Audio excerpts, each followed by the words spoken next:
La magia es un juego entre el espectador y el mago. El mago sabe que va a engañar y el espectador sabe que va a ser engañado. En el mundo real, sin embargo, no es tan fácil saber si nos engañan. Desde Nueva York nos llega la historia de una impostora. Todos mentimos. Muy mentirosa, muy manipuladora. Algunos con frecuencia, otros con especial dedicación. Mentira, ¿no? Las mentiras. Las imposturas de Alicia Esteve, Enric Marco o Bernard Madoff prueban que se puede embaucar a mucha gente durante mucho tiempo. Hay más ejemplos. Toda su historia era mentira. Al ser humano se le da mejor mentir que detectar el engaño. Sí, efectivamente. Por ahora. Se ha visto que cuando una persona está mintiendo hay unas zonas del cerebro que se activan de manera sistemática. ¿Verdadero o falso?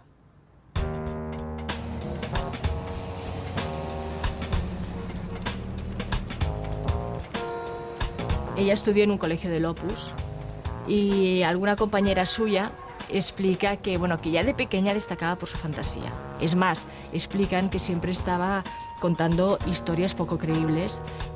Que he faltado a la verdad, diríamos, pero yo es que en realidad no digo demasiadas mentiras. Yo soy un embustero que dice verdades. Yo estoy aquí por culpa de la mentira. Bueno, de una mentira que un día empecé a contar. Decir o manifestar lo contrario de lo que se sabe, se cree o se piensa. Esta es la definición de mentira que da la Real Academia de la Lengua. Una descripción sencilla para una conducta humana tan compleja como habitual. Podemos engañar con gestos, podemos engañar con actitudes, podemos engañar mediante ademanes, pero la mentira necesita del lenguaje. Por eso la mentira es propiamente humana. Del engaño y sus disfraces se ocupan filósofos, políticos, predicadores, artistas, psiquiatras, policías. Los jueces siempre, a veces nos piden si un sujeto tiene un testimonio X, pues a ver si se puede detectar si el sujeto dice la verdad o no. Hasta la fecha, los intentos por dominar la mentira han obtenido resultados desiguales. Nosotros empezamos trabajando con los índices de acierto de los policías a la hora de detectar mentiras. Hemos hecho algunos estudios sobre la relación entre la apariencia facial y la medida en que alguien se puede considerar mentiroso o no. A la lista de exploradores de la falsedad acaban de sumarse los neurocientíficos, porque de estar en algún sitio, dicen estos investigadores, la mentira está en el cerebro.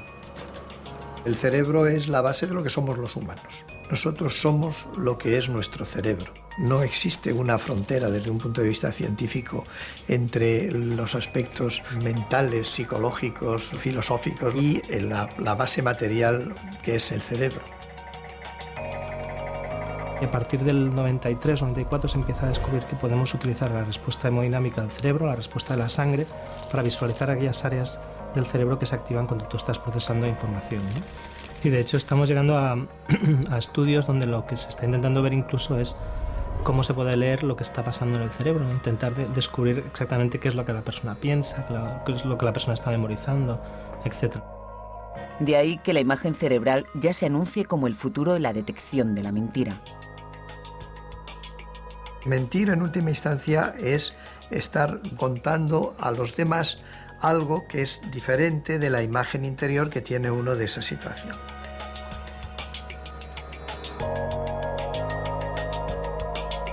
Bueno, una mentira.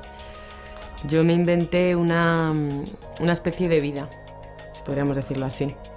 Inventaba cosas tan impresionantes como que ella despedía el fin de año en una isla de la Polinesia y después iba a Australia. Explicaba también que Bill Clinton había estado cenando en su casa. En la galería de embusteros ilustres me parece que ocupo uno de los primeros puestos. Hay un puñado de embusteros. Seguimos las huellas del engaño, un viaje lleno de trampas al interior de la condición humana. Por el camino encontraremos pistas, verdaderas o falsas.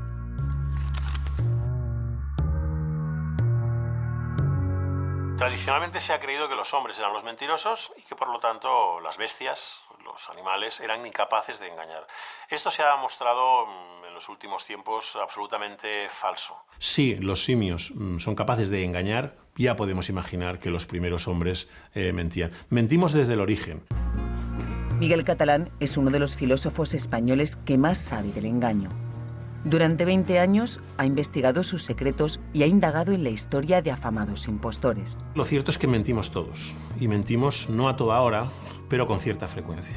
Los tipos de mentira son tantos como los motivos para mentir, pero se puede mentir por razones buenas, por razones indiferentes y por razones malas. La impostura es un tipo de mentira, es un tipo de engaño específico. Puede llevarse a cabo de forma racional, buscando una finalidad concreta, buscando un objetivo concreto. Y tenemos el tipo de impostor más interesante, que es el tipo de impostor que no calcula bien las consecuencias. El tipo de impostor que termina teniendo una personalidad ficticia. En 1939, Enric Marco cogió un tren rumbo a la Alemania nazi. Ahí se sitúa el inicio de lo que él denominará su distorsión de la historia.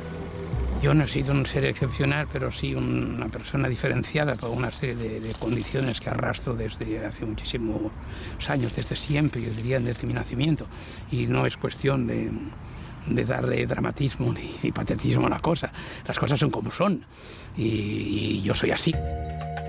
Por eso, asegura, se presentó como víctima del Holocausto. Por eso transformó un viaje voluntario en una deportación y la celda de una cárcel en un campo de exterminio. Quise reivindicar aquel campo de concentración abandonado. Esa es la historia singular del cómo adopto Flossenbürg como campo de concentración y los hombres que están allí, cómo los adoptaré como si fueran compañeros míos. No estuvo allí, pero su relato fue tan convincente que llegó a presidir una asociación de víctimas.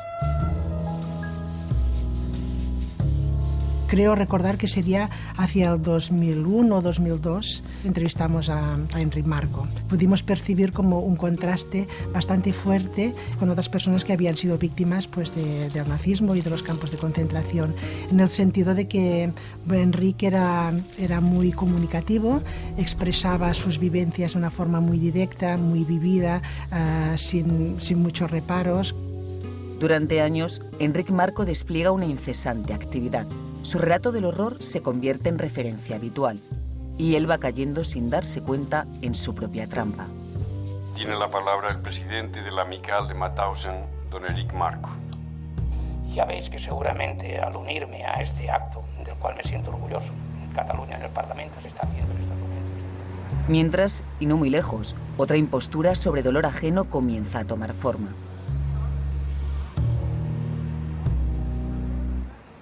Es septiembre de 2001. Alicia Esteve acaba de matricularse en un máster en gestión empresarial en su ciudad, Barcelona. En su próxima aparición se hará llamar Tania Head y será de Nueva York.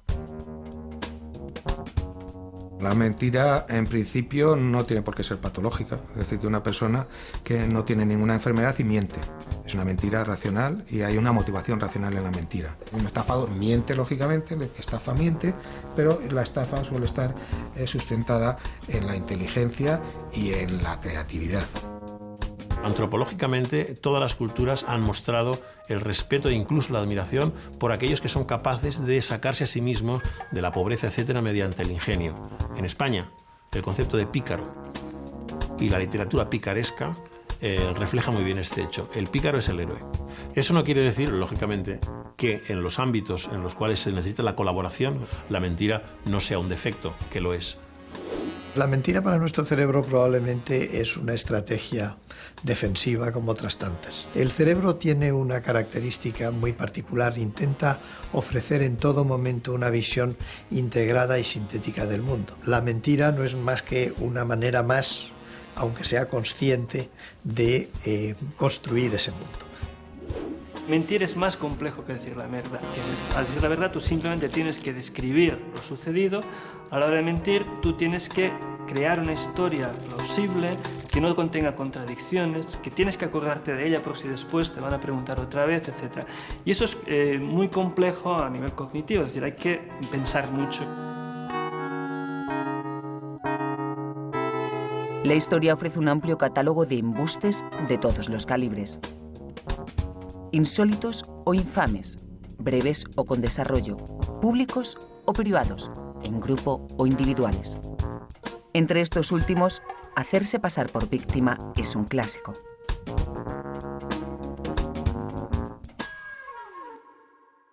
Desde Nueva York nos llega la historia de una impostora, una mujer que durante 6 años se ha hecho pasar por una víctima del 11S y ha llegado incluso a presidir la red de supervivientes del World Trade Center, una ONG de ayuda a las víctimas. La sección de Internacional publicó una información recogida del New York Times que expresaba ciertas dudas acerca de la historia de Tanya Head, la presidenta de la Asociación de Víctimas del 11S. En agosto de 2005, a raíz de la publicación de la noticia, Marta Ford recibe una llamada a la redacción de La Vanguardia. Alguien cree haber reconocido a la chica de la foto. Esas dos personas son Tanya Head, que es la presidenta del 11S, y la que ellos relacionan, que es una chica de Barcelona que se llama Alicia Esteve.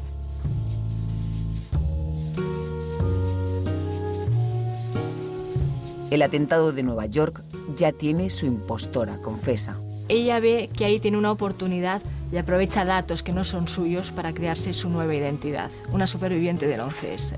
Entonces estudia perfectamente lo que ocurre, ella se inventa que trabajaba en Merrill Lynch, se inventa que tenía un novio que murió en la Torre Sur, se inventa que había una boda en Hawái, se inventa que tenía un anillo de compromiso y es su oportunidad para crearse esa nueva identidad. La identidad de una superviviente del piso 78 de la Torre Norte que huye escaleras abajo atravesando las llamas. Es tan potente el relato, tan tenaz la labor, que Alicia, alias Tania, es nombrada portavoz de las víctimas. Lo falso, que puede ser muy convincente. Gracias. Estamos aquí también. Yo no tenía necesidad de pasar por una persona que había estado en un campo de concentración. Me pareció de que dar la versión de una estancia, un estado en un campo de concentración, pues hacía la verdad más seductora. Alicia Esteve o Enric Marco son dos de los muchos que se han fingido supervivientes de hechos terribles. Con una diferencia, ellos no lo hicieron para cobrar una indemnización, o no solo por eso. Yo me acuerdo de que se juega mucho con aquella famosa partida de ajedrez que según yo juego con un SS, la cual se utilizó mucho para dar la impresión de que me había inventado un personaje. No era que Enric Marco se ponía en el protagonismo de un héroe, no. Lo mío no es una falsificación, es la distorsión de la historia. El caso es que no estoy en un campo de concentración nazi, sino que estoy en un penal. Resulta más sugestivo para aproximarte a explicar las cosas que han pasado durante el nazismo si partes de la idea de un campo de concentración y no de una celda. Creo que todo esto está bastante claro. Cuando lo hemos entrevistado muchas veces y nos ha explicado la historia entera de su vida, te das cuenta que todos los hechos históricos que se han ido produciendo a lo largo del siglo XX, él ha estado presente en ellos de una manera muy principal. No hagamos un repaso así tan llano, tan fácil, de decir, es que ocupaste un lugar que no te correspondía. Bueno, vamos a ver si me corresponde o no. La realidad del caso de Enric Marco, como de muchos otros impostores, es que al final la personalidad ficticia se superpuso a la personalidad real. Y una vez que ya eres presidente de la Asociación Amicale, por ejemplo, de Mauthausen, una vez que ya has hablado en el Congreso, una vez que ya has pronunciado muchas conferencias, bajar de esa rueda es prácticamente imposible. Hay una capacidad de una cosa que es muy característica de los humanos y que es el resultado de un desarrollo cerebral, que es la capacidad de valorar las consecuencias de nuestra conducta. Es lo que más caracteriza a los seres humanos. Eso lo hace una zona del cerebro que se desarrolla muy tarde y probablemente las personas que tienen menor capacidad de predicción de las consecuencias de lo que hacen tienden a buscar una gratificación más inmediata y tienden a mentir con más facilidad, porque no se dan cuenta de que al final las consecuencias a lo mejor son peores para ellos, salvo que sean unos magníficos mentirosos, en cuyo caso pues tendríamos a lo mejor un político de primera fila o alguien que tenga una capacidad de influencia en los demás muy grande, o un maravilloso actor, por no darle un aspecto negativo, ¿no? La mentira puede ser patológica o puede ser racional. el que miente tiene una patología psiquiátrica fuerte. El que dice que es Napoleón no es una mentira, él se cree que es Napoleón. Luego, entre medias, tenemos los cuadros neuróticos, por ejemplo. El sujeto padece una enfermedad, pero sí que es consciente de su realidad. No ha tenido una desconexión con la realidad.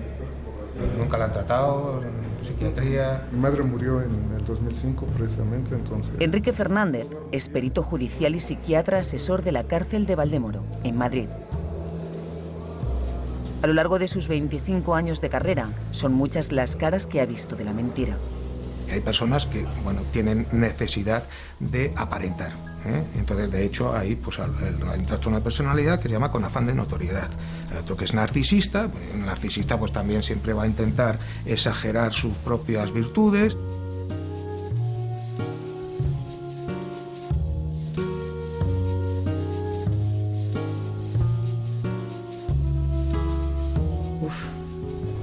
Hace 2 años tuve una depresión muy fuerte, no comía, no dormía, no hablaba con nadie y mis padres me convencieron para ir al psiquiatra. Bien. Al principio todo parecía que yo estaba así debido a la muerte de mi novio justo antes de casarnos. Muchas gracias. Pero resultó que no era así, porque yo me lo había inventado todo. Mi novio, la boda, todo. Mentiroso patológico, la pseudología fantástica, mitomanía, son sujetos que en la misma base del trastorno de personalidad, por algunos motivos también, tienen una necesidad derivada de su cuadro neurótico también de inventarse una imagen diferente a la que tienen. Mi psiquiatra dice que yo padezco un tipo de pseudología fantástica relacionado con un trastorno de personalidad, que tiene que ver con cómo me relaciono con los demás y con mi baja autoestima. Yo en el fondo sabía que no tenía alternativa, no podía casarme con alguien que no era real. Pensaba en mi vestido blanco de novia para seguir adelante. Así narraba Tania Gid la historia de su supervivencia aquel 11 de septiembre. Diciendo que había sido la última persona, por ejemplo, que había visto a un chico que moría, que le había dado un trozo le había cogido un trozo de su ropa antes de morir, se lo entregó a la madre. Tras descubrir que Tania Gid es Alicia Esteve, en La Vanguardia reconstruyeron su biografía. Una familia de empresarios, una madre inglesa y buenos colegios, de ahí su dominio del idioma. Y un escándalo de corrupción, el caso Planas de Munt. Falsedad documental y falsos pagarés por el que su padre y su hermano fueron condenados. Alicia es una persona con ciertos complejos que ella intentaba suplir con su buena disposición en el trabajo. Era una persona muy competitiva, siempre quería sobresalir respecto al resto de compañeros. Ahora, ¿cómo se le ocurre y cómo se mete en la piel de una protagonista de un atentado así? Es una historia bastante rocambolesca y alucinante. ¿Cómo se le ocurrió dar ese salto y ese paso? No sabemos cómo comenzó la impostura de Alicia Esteve. Lo que sí sabemos es dónde se generó tan osada ocurrencia.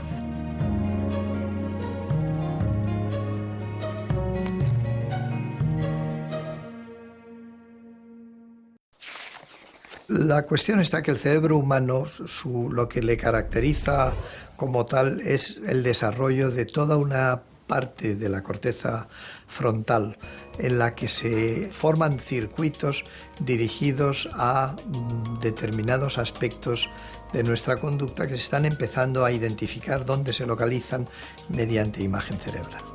Las decisiones que nosotros adoptamos realmente se acaban coordinando en una zona de la corteza orbitofrontal muy concreta. Entonces, el desarrollo de esas estrategias pues, es diferente en un individuo u otro dependiendo de sus vivencias, pero también de en qué medida se han desarrollado esos circuitos y en qué medida hereditariamente esos circuitos están condicionados, que hay una parte que está condicionada. Carlos Belmonte, Premio Nacional de Investigación, es uno de los neurocientíficos españoles de mayor prestigio. Es además presidente de IBRO, la asociación internacional que reúne a los principales investigadores cerebrales del mundo. Estamos en un momento de expansión, yo diría que explosiva, del conocimiento sobre cómo opera, cómo funciona el cerebro. Y en ese sentido probablemente hemos avanzado más en los últimos 25 o 30 años que en los 10.000 anteriores. En la década de los 90, Carlos Belmonte fundó el Instituto de Neurociencias de Alicante, uno de los centros de referencia en investigación cerebral. A uno le pueden trasplantar el hígado y sigue siendo uno, o le pueden trasplantar el corazón y sigue siendo uno. Si le trasplantan el cerebro, deja de ser uno y pasa a ser otro. En el caso hipotético se pudiera trasplantar, lo que se estaría trasplantando sería un cuerpo, no el cerebro, porque el yo va con el cerebro.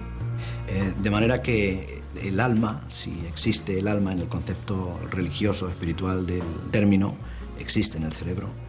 Y la personalidad está en el cerebro. Nuestros recuerdos, que somos un poco, ¿no?, lo que nosotros somos, están en el cerebro y todo está en el cerebro. Exactamente, eso es como le llega el Alexis. Ok. Ahora lo veo. Que está repitiendo. Muy bien. El axón, que es lo que lleva la información a las otras neuronas. Y esto que tenemos aquí, tridimensionalmente, es el árbol dendrítico. Aquí veis unos puntitos muy pequeñitos, que son las espinas dendríticas, que es donde estas neuronas reciben la información nerviosa. El problema del sistema nervioso es generar el comportamiento. El comportamiento es una cosa muy complicada, ¿no? Dar respuestas en milisegundos a cuestiones complejas es lo que hace el cerebro continuamente. Lo está haciendo continuamente.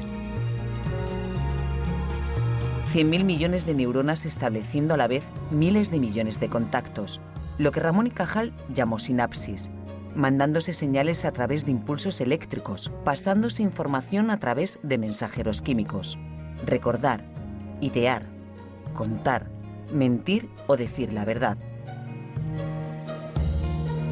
Sí, efectivamente, ha habido recientemente, con mucho ruido mediático, estudios en los que se ha visto que cuando una persona está mintiendo hay unas zonas del cerebro que se activan de manera sistemática. En la corteza orbitofrontal, en la parte de delante de nuestro cerebro. Un descubrimiento de variadas y controvertidas aplicaciones. ¿Jura, promete decir verdad lo que se le pregunte? Sí, juro decir la verdad. Lo juro. Sí, juro. El acusado puede mentir, la víctima no puede mentir, pero bueno, son versiones contradictorias. Está claro que se miente mucho en los juicios, en su propio beneficio. Los testigos, está claro que, bueno, que algunos mienten, ¿no? Pues vamos, necesariamente, porque a veces escuchas una versión y la contraria. Jurado promete que va a desempeñarse bien. Cuando nosotros estamos ante una persona que tiene una enfermedad, pues lo que podemos hacer es pues, decir si es susceptible o es más vulnerable a la mentira o no. Pero si lo que tenemos delante no es un enfermo, sino una persona normal, dos personas normales, pues ahí no hay desde el punto de vista psiquiátrico nada para poder decir, pues miente uno o miente el otro. El juez piensa que nosotros tenemos unos elementos desde el punto de vista tanto de la psiquiatría forense como a través de determinadas test o pruebas. La verdad es que no existe esto. No hay ninguna prueba psiquiátrica de valoración de credibilidad del testimonio, más que pruebas o test, la propia experiencia. Más tarde, el 20 de septiembre, y lleva en la prisión de Valdemoro desde el 15 de noviembre del 2008. No hay ningún indicador que, ni verbal, ni no verbal, ni paralingüístico, que implique que la persona esté mintiendo. Jaume Masip es experto en las técnicas de detección de la mentira. Una especialidad que le ha llevado a asesorar a policías y a otros profesionales de la seguridad.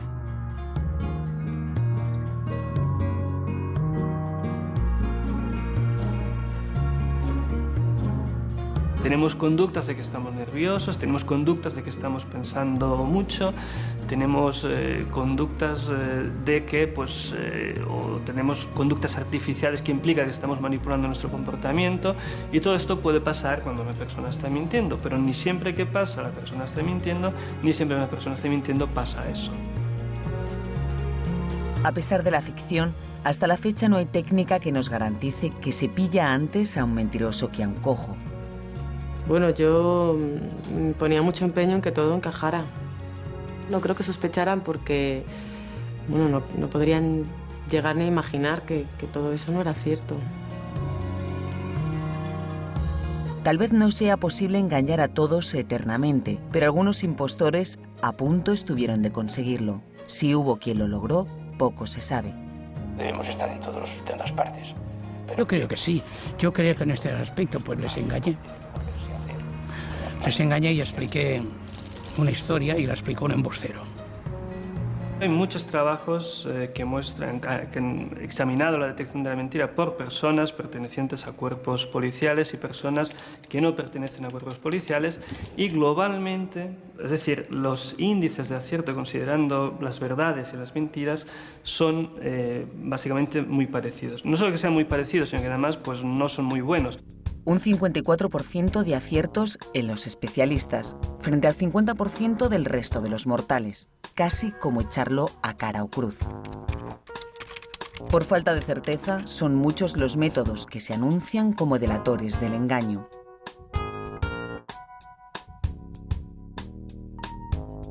A este contexto de incertidumbre ha llegado la neuroimagen. Y junto a los métodos tradicionales ya aparecen las resonancias magnéticas funcionales como nuevo método para detectar infidelidades, estafas, espías. Un juez de la India ha sido el primero en aceptar esta nueva tecnología de lectura cerebral como prueba. Los científicos son algo más cautos.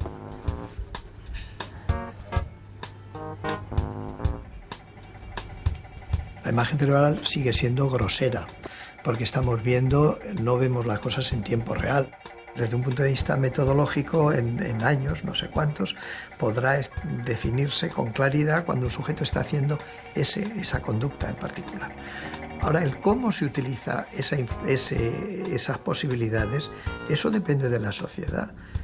Claro, si lo vamos a utilizar para saber la verdad en un juicio, pues parece que es útil. Indiscutiblemente, ello exige un nivel de precisión y de seguridad muy alto. Pero yo sinceramente creo que no estamos muy lejos de eso. Se han utilizado procedimientos mucho más groseros, como es el de las máquinas esas de la verdad, donde lo que miden es sudor, es decir, miden la respuesta emocional frente a la mentira, que bueno, es mucho más fácil de controlar y mucho más variable, influible por otros factores. Se había tomado unas pastillas de Orfidal y que, según le dicen a él, que había quemado la casa, pero que él no se acordaba de nada. Es cierto que si hubiese un posible detector de mentiras, pues bueno, es que no habría peritos, pero tampoco había abogados ni fiscales, porque bueno, el juez lo pasaría en ese detector de mentiras y ya está. Si tiene disminuida la conciencia, es decir, la percepción de la realidad, pues el sujeto es que no lo registra. No es que no se acuerde, es que no lo ha registrado. Pero la detección de la mentira tiene un problema añadido: saber cuál es la verdad.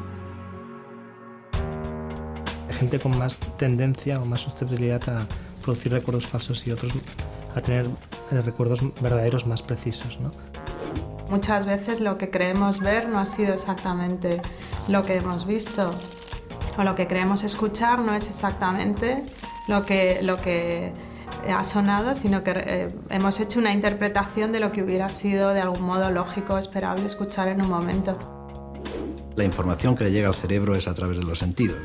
Si uno le falsea cualquiera de la información que le llega por la vista, el oído, el gusto, el olfato, etc., pues la respuesta no puede ser correcta.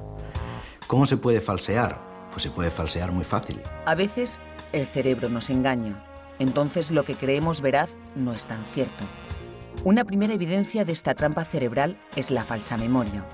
Cuando lo que recordamos, o creemos recordar, no fue exactamente lo que sucedió. Sabemos que nuestra memoria no es perfecta y también sabemos que la memoria es selectiva y reconstructiva, es decir, que tú no tienes una copia perfecta, una fotocopia perfecta de lo que ha pasado. Antoni Rodríguez Fornells dirige una investigación del Instituto Biomédico de Bellvitge, en Barcelona, sobre memoria y falsos recuerdos. Es decir, cada vez que yo recuerdo algo, vuelve a generarse una nueva memoria sobre aquel evento, con lo cual la información que yo vaya almacenando dependerá de muchos factores que están en ese momento, en esa circunstancia. Los recuerdos y reconocimientos erróneos están tras muchos veredictos de culpabilidad equivocados, errores de apreciación con consecuencias concretas.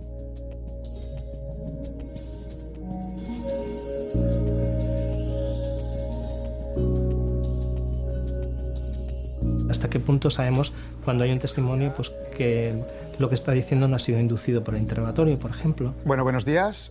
Muchas gracias por participar en este experimento. Muy sencillo, muy rápido. Mesa, sentarse, patas, taburete. Inducir un falso recuerdo parece fácil. Basta una lista de palabras relacionadas semánticamente. Banco, butaca. Y una que nunca estuvo ahí. Podéis escribir las palabras. El 75% de los participantes aseguraron haber escuchado silla. A la mayoría le falló la memoria. Es muy fácil sugestionar la memoria y inducir este tipo de ilusiones. Eso forma parte de este grupo de errores que se producen en memoria y que son fáciles de inducir, de hecho. Si ha identificado la falsa memoria y en qué posición está la falsa memoria. Vale. ¿Has recordado 7 palabras bien? Sin embargo, la neurociencia afirma que el cerebro sí distingue entre memorias verdaderas y falsas, generándose cada una en zonas diferentes. Antoni Fornells y su equipo quisieron ir un paso más allá. Y entonces lo que hicimos es correlacionar esta información de su ejecución, es decir, si son más susceptibles o no a tener recuerdos verdaderos o falsos, con la información del cerebro a nivel de sustancia blanca. La sustancia blanca, neuronas con vaina y axones, era hasta ayer la actriz secundaria del sistema nervioso central frente al protagonismo de la materia gris, formada por las neuronas sin vaina de mielina, las transmisoras veloces de los impulsos nerviosos. Para recuerdos verdaderos encontramos que lo que sería el fascículo longitudinal inferior que conecta algunas zonas del hipocampo y parahipocampo está muy relacionado con la susceptibilidad a generar memoria verdadera, mientras que otro fascículo que conecta las zonas frontales y parietales está mucho más relacionado con lo que sería la susceptibilidad a generar falsas memorias, ¿no? La mayoría de veces funciona bien el recuerdo. Lo que sí que es verdad es que siempre es bueno tener un margen de duda.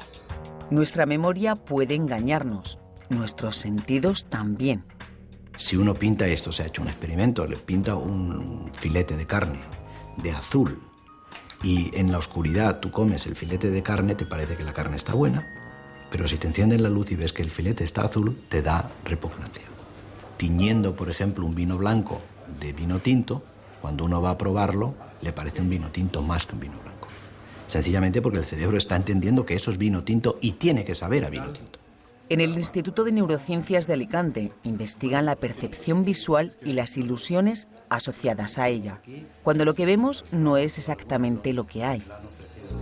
Los primates en general somos animales eminentemente visuales. El sentido de la visión es el sentido determinante para controlar nuestro comportamiento. Como el cerebro tiene que manejar poquita información y de forma muy rápida para poder comprender el mundo en tiempo real, lo que hace es una estimación probabilística. Dice, con esta información que ha llegado a mi retina, lo más probable es que lo que haya ahí fuera sea esto. Y entonces, como es un análisis probabilístico, hay un porcentaje muy pequeño de las veces en que el cerebro no acierta con lo que está viendo. Y eso es lo que denominamos una ilusión visual. En este caso es la silueta de una bailarina que está rotando en el espacio. Normalmente casi todo el mundo la ve rotando en el sentido de las agujas del reloj. Pero espontáneamente puede cambiar el sentido de giro. Bueno, nuestra percepción del sentido de giro. El sentido de giro en realidad no existe. Normalmente no nos damos cuenta de las ilusiones visuales, pero se están produciendo continuamente, en un porcentaje muy pequeño. Si las ilusiones visuales dominasen nuestra percepción, moriríamos. La neurociencia se vale de todas las técnicas imaginables para poder comprender los mecanismos cerebrales de percepción, de cognición. Y una de las técnicas más maravillosas es la magia. Los magos, igual que otros artistas, empezaron a darse cuenta de las claves de la percepción hace milenios ya. Y, sin embargo, los neurocientíficos todavía estamos intentando cogerles el ritmo un poco. Cuando en el cerebro entra información que es contradictoria, tiene que resolver esa contradicción. El cerebro siempre llega a una única solución para todas las cosas. Y los magos saben cómo hacer para dirigir tu atención y para dirigir también el resultado de esta resolución de conflictos en situaciones de disonancia cognitiva. Y lo llevan haciendo milenios. Lo aprendieron de forma intuitiva. El cerebro humano prefiere el error a la duda, al vacío. El cerebro siempre resuelve las contradicciones dando una explicación, que muchas veces no es real, pero que le sirve a él para construir su realidad. Es que la realidad no existe. Lo que ve el cerebro no es la realidad. Es una visión tan deformada de la realidad que es su realidad. Una realidad más fácil de falsificar de lo que se creía, como están demostrando los mundos virtuales. El cerebro construye su imagen del mundo basándose en la información que llega desde fuera, que es una información muy incompleta y muy fragmentaria. Si nosotros le proporcionamos una información que es igual a la que obtendría en condiciones normales, no la distingue, simplemente es que no la distinguimos. Y en el caso de la imagen de los de presencia, que realmente tienen, aquí hizo Mavi Sánchez Vives algunos experimentos muy espectaculares, pues es verdad que te ponen en una situación emocionalmente estresante. Mientras no se demuestre lo contrario, esta es Mavi Sánchez Vives, codirectora en España del proyecto Presencia.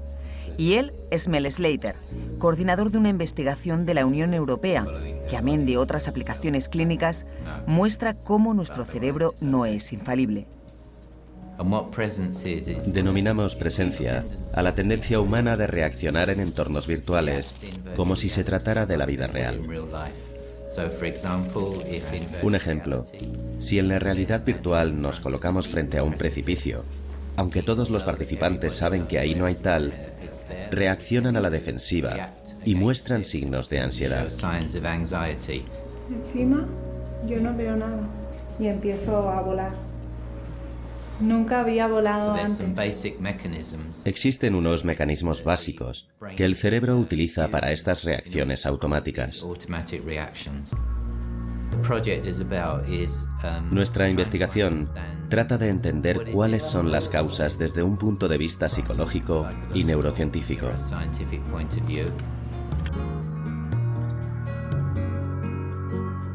Muchas veces nos encontramos con la sorpresa de que las interacciones con avatars o con seres virtuales, pues es muy frecuente que la gente les atribuya aspectos emocionales que no tienen. Y a veces, un avatar nos parece tan humano o más que un congénere.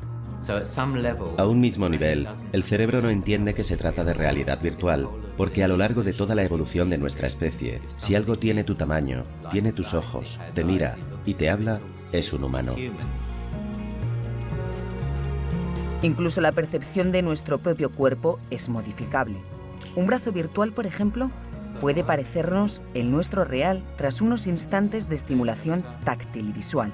Vas a sentir que algo te toca la mano izquierda, vas a sentir un tacto y vas a ver lo mismo en la mano virtual. Yo creo que la realidad es consistente, sin embargo, nuestro cerebro la filtra y la interpreta en modos que a veces no son estrictamente objetivos. Lo que nosotros podemos hacer utilizando realidad virtual es cuantificar esa diferencia. A medida que la imagen virtual va siendo más convincente, pues nos va a ser muy difícil de distinguir. Y nuestras reacciones emocionales y nuestra percepción de eso va a ser exactamente igual a la que tenemos con el mundo real, porque es que no vamos a saber lo que es real y lo que no lo es. No disponemos de medios, excepto que nos lo digan. ¿Y si no nos lo dicen? Parece un relato de ciencia ficción, aunque sea un relato antiguo. Hay una sospecha que ha tenido la humanidad a lo largo de todas las culturas, y es la sospecha de que estamos siendo engañados. No vivimos en el mundo real. Es una sospecha metafísica. Es decir, el mundo en que estamos viviendo no es el mundo auténtico, no es el mundo real. Para reforzar los falsos recuerdos y las percepciones falsas, como tercera prueba de errores de juicio están las creencias, las falsas creencias. Tenemos el deseo, por lo menos ardiente, de tener alguna información. Como no la hay, nos la inventamos. Y como necesitamos tener información, nos la creemos. Y por lo tanto la expandimos, la divulgamos. Hay ciertas falsas creencias que son simplemente errores de apreciación. Pero luego, en las falsas creencias y en los prejuicios y en los bulos y en los mitos, hay un elemento también de engaño colectivo. Allí donde hay un problema, nosotros lo resolvemos mediante la creación de una falsedad.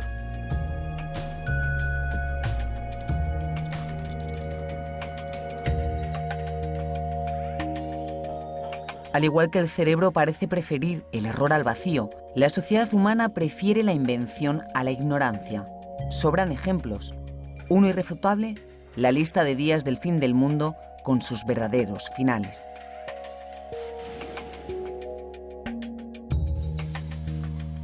Épocas sociales en que no hay información son perfectas para los bulos, son perfectas para las falsas creencias. Por ejemplo, en las dictaduras.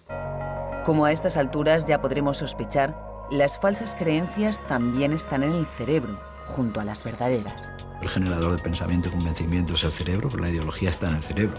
Se puede detectar en base a la actividad cerebral quién tiene una ideología o quién tiene otra. Y esto lo que indica es que a lo largo de la maduración cerebral los circuitos se establecen de tal manera que hacen que una persona sea de derechas o que sea de izquierdas. Y esto una máquina lo puede predecir. Además de dirigir el Instituto de Neurociencias de Alicante, Juan Lerma sigue desde hace años el rastro del ácido glutámico, un neurotransmisor fundamental en el sistema nervioso. ¿Qué es lo que conforma nuestro cerebro? Precisamente por ser plástico, lo que conforma nuestro cerebro y nuestra experiencia es, en definitiva, la educación. Y esto es fundamental, porque si no, el cerebro no fuera plástico, no sería capaz de aprender, no sería capaz de adaptarse y generar comportamientos adaptados a la información que ha obtenido. Plástico significa que cambia. El cerebro se muestra mucho más influenciable de lo que se creía. Los avances en neurociencia así lo acreditan. Unos progresos que ponen sobre la mesa los riesgos de la manipulación cerebral, la manipulación de la mente.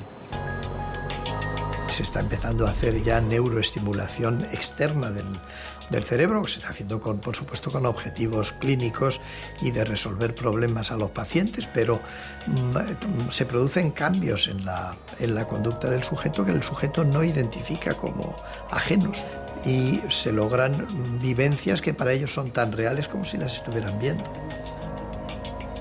Obviamente que manipular el cerebro, que es posible, entrama una serie de responsabilidades y de problemas éticos. En el caso de los neurocientíficos, lo único que hacen es poner al servicio de la sociedad sus conocimientos acerca del funcionamiento del sistema nervioso. Se manipula el cerebro todos los días. La televisión, la prensa, los anuncios, todo el día están manipulando el cerebro. Entonces el cerebro tiene sistemas para controlar ese tipo de manipulación, aun cuando a veces fallan. Y uno al final es manipulado. Las marcas, la moda, todo este tipo de cosas, pues es una forma de manipular el cerebro. Y el cerebro se deja manipular. En la actualidad, la mayoría de los jóvenes estadounidenses creen que Estados Unidos ganó la guerra de Vietnam. En primer lugar por el sistema educativo, pero en segundo lugar y sobre todo por las películas de Rambo. Por ejemplo, en la guerra, la invasión francesa de España, en Francia se conoce como la guerra de España y aquí se conoce como la guerra de independencia.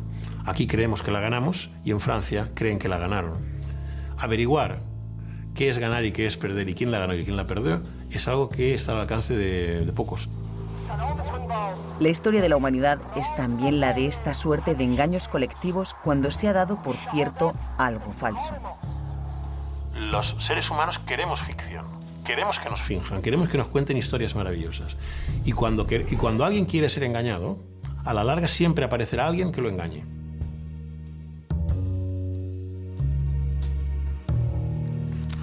Aunque parezca mentira, Sherlock Holmes nunca dijo elemental, querido Watson.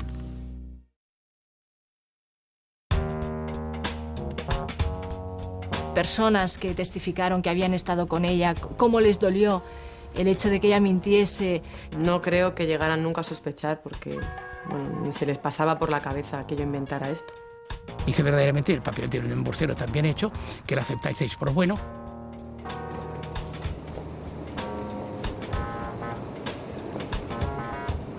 El engaño requiere de creyentes, de crédulos o creedores, que estas son las tres acepciones que definen al individuo que cree.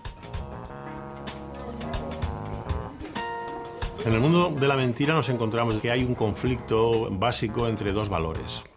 Un valor es el valor de la verdad y otro valor es el valor del bienestar. Es frecuente que mujeres que son engañadas por su marido fingen no enterarse de que son engañadas.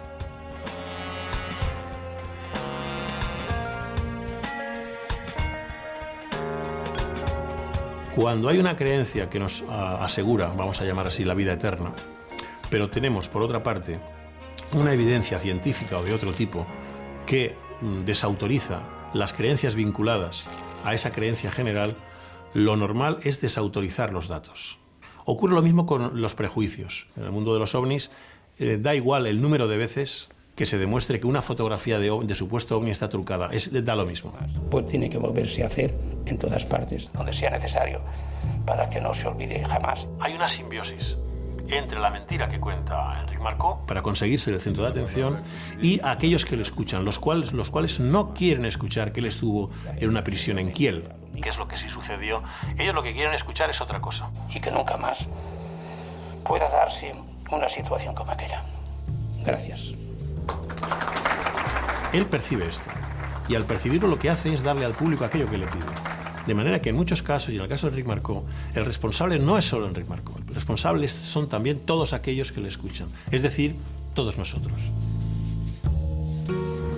Creyeron en mí, no digo excesivamente, no me atrevo a decirlo. Y fue algún periodista que dijo, buena parte de la responsabilidad es nuestra, y de ahora en adelante deberíamos tener mucho más cuidado, pero que no a nadie le voy a pedir, a nadie le puede dar responsabilidades. Tania se convirtió en la voz de los supervivientes de las Torres Gemelas. También en Nueva York creyeron a Alicia Esteve cuando se fingió víctima de los atentados del 11 de septiembre. Era una historia de vida o muerte, de esas que te atrapan. Ahora cuando recuerdan cómo iba a la zona cero a explicar su relato, pues les duele mucho, porque ha estado jugando con los sentimientos de muchas personas, de gente que ha perdido a hijos, a maridos, a mujeres, y eso es muy doloroso. La gente en general tiene un sesgo a considerar que lo que cuentan los demás es verdad. Hay un elemento que es el aniñamiento facial, ¿de acuerdo? Entonces hay personas que cuando ellos crecen pues mantienen características que nos podrían recordar a un bebé, y las personas con esas características en términos generales pues se consideran pues más inocentes, más ingenuas, y entonces pues se les tendería a atribuir mayor veracidad que a otras personas, simplemente por su apariencia. Tras ser descubierta la impostura, Alicia Esteve pasó de heroína a villana. Algo similar ocurrió con Enric Marcó, cuando el historiador Benito Bermejo reveló que nunca había estado en un campo de concentración. Había habido la intervención de Enric en el Congreso de los Diputados, que fue una intervención muy impactante. Y esa intervención había sucedido, me parece, 2 meses antes de explotar el escándalo. Desde la Mical nos avisaron de que el problema es que Enric pues, no había estado nunca en Flossenburg. Una vez descubierta la impostura, Carme Viñoles y Paula Nau trataron de reconstruir su historia. Quisimos investigar un poco y hacer el reportaje, no solamente por haberlo conocido, que también es cierto, y que teníamos necesidad de comprender un poco el personaje, ¿no? Porque nos sorprendió muchísimo lo que había ocurrido, el hecho de que fuera un impostor. Comprobaron que viajó como trabajador voluntario a la Alemania nazi, que estuvo preso por proselitismo en una cárcel, que tras años de invisibilidad se presentó como militante clandestino de la CNT en 1975. Es muy difícil o casi imposible establecer la verdad de Enric Marcó. No nos queda evidentemente claro de que podamos decir a pies juntillas pues la parte de la historia, la verdad de la historia es esta y no es la otra. Hay claros oscuros constantes. Quería saber cómo respondía dentro de los cánones del arte aquí, que un personaje como yo, cómo era de significativo. Todo lo pasado es muy fácil decirlo, ¿no? Pero es cierto que en los últimos meses, precisamente cuando más volumen iba tomando su personaje, ¿no? Más magnitud, realmente él adornaba sus historias de una manera un poco exagerada, que ahora nos damos cuenta, explicando historias, tú has comentado, escatológicamente, desde un punto de vista sexual, desde muchos aspectos. Para mí esto demuestra que él era ya bastante prisionero de su propio personaje, que su personaje lo arrastraba. Se empieza siendo un impostor, a lo mejor por una pequeña mentira, que causa un efecto muy agradable, porque los demás nos escuchan. Se repite y la persona va adquiriendo una personalidad distinta de la que tenía. Aquí hay algo tan profundo, ese placer es tan intenso, que la persona pierde el control y es capaz de realizar cualquier cosa con tal de volver a repetirlo. Sería como una droga. A mí me dominó, como una droga igual. Lilith, nombre ficticio, llegó a preparar su boda con un novio inexistente. Yo creo que me dejé arrastrar. Para mí la vida era más cómoda con novio que sin él, aunque no fuera real. Fijé una fecha Busqué un restaurante, una iglesia. Pero una boda así no podía celebrarse. Yo me derrumbé totalmente cuando dije que había muerto. Ahí se me vino el mundo encima. Marcel Proust tiene una frase que decía: mentimos mucho, en especial a aquellos a quienes queremos. Y muy en especial a aquella persona cuyo desprecio nos causaría el mayor dolor. Nosotros mismos.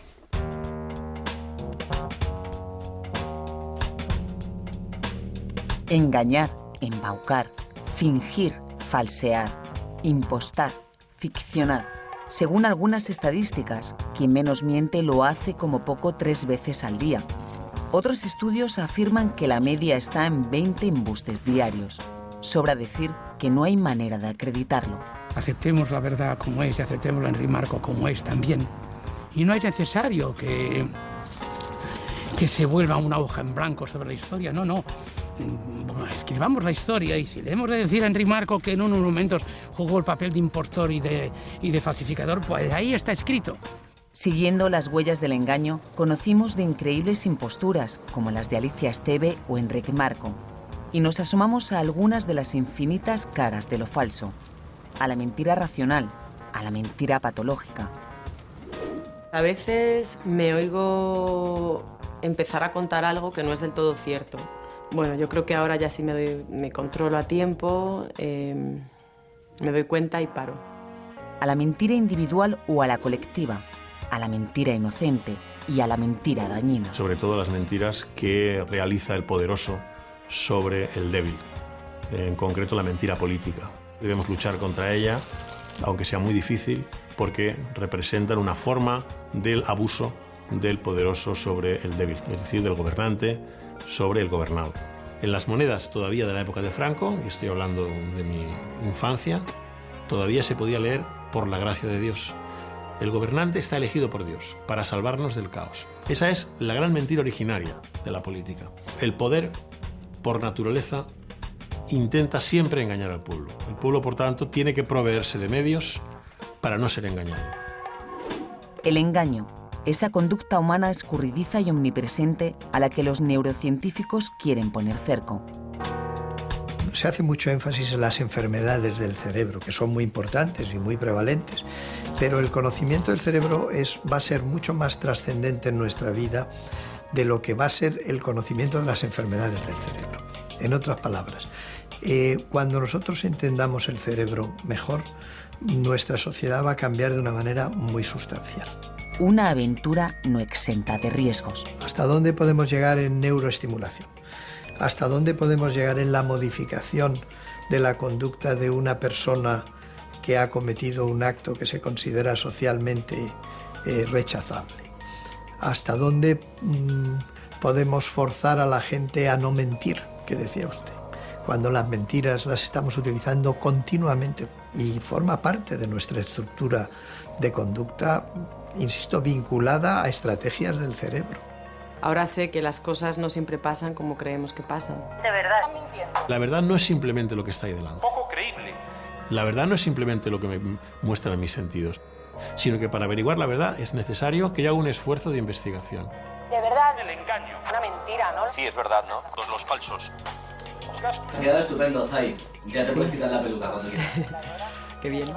¿Qué tal? ¿Te ha gustado hacerte mentirosa? Sí. A nosotros nos vale. Está perfecto. Uf, qué bien. Muchas gracias. Gracias a vosotros.